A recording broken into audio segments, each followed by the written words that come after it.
the next recession. The Fed has done, and the central banks have done everything they can to avert the next recession. But a recession will come. And when it does, that's when all of this stuff will accelerate into kind of the parabola.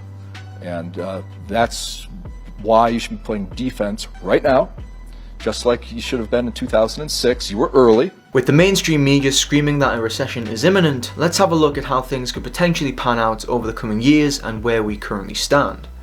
A Markets Insider article in August looked at a study by the National Association for Business Economics and showed that 72% of the economists surveyed predicted that a recession would occur by the end of 2021. This followed news in August that the yield curve had inverted. Now, this yield curve inversion has correctly predicted every recession since the 60s.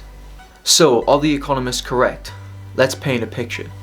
First of all, we can see here that after the 50% correction in the aftermath of the Great Recession in 2008, the S&P 500 hit roughly 750 in the first half of 2009, and since then we have effectively seen the longest economic expansion in US history, with massive rallies across the board and the S&P currently sitting well above 3,000.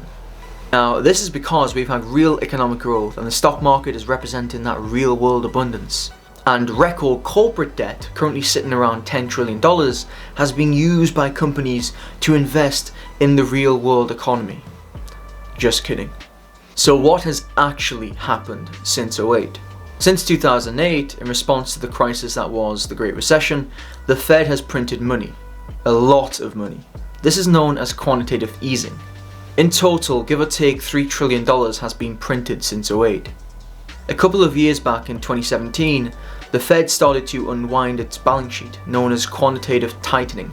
However, that changed in dramatic fashion this year as the repo crisis reared its ugly head. Now, watch the repo video if you want more detail, but basically the Fed stepped in on an emergency, supposedly short-term basis due to a lack of liquidity in the market. However, some banks, unnamed for obvious reasons, were still struggling to find the cash they needed to hit their reserve ratios. This is a consequence of fractional reserve banking. Very recently, this has been ramped up even more, with another $425 billion being injected into the system before year end. Of course, this is just an emergency measure for a few months since September and does not constitute quantitative easing, even though the impact on the Fed's balance sheet is in effect the same. Now, enough of the Fed and repos, let's look at corporate debt. So, as I mentioned before, corporate debt is pretty high, nearly $10 trillion and 47% of the overall economy.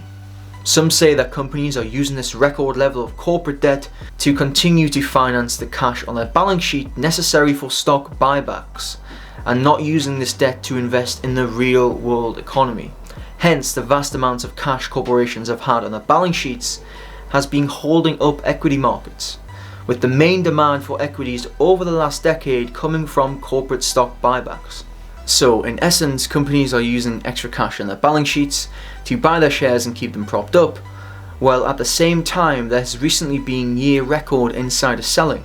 Thus, they are personally positioned defensively and are hedged, so that when the recession hits in the next 1 to 2 years, it's retail and 401k investors who take the main hit. The insiders are already out, and of course the taxpayers through Fed hyperinflation will bail the dead company or economy out. Thus, profits are privatized and losses are socialized. There's an old saying in Tennessee, I know it's in Texas, probably in Tennessee, that says, "Fool me once, shame on you." If fool me, we can't get fooled again. Some say this will lead to a major credit freeze soon, more quantitative easing, and the banks will need massive capital injections, along with potentially negative interest rates. I have no personal opinion. The bottom line is that one should be prepared, bearing in mind what I said before about the main demand for equities over the last decade coming from corporate stock buybacks. It is very telling that in the second quarter of 2019, we saw a significant decline in those. So we have painted a pretty clear picture. The writing is on the wall. For more compounded valuable content, subscribe and like.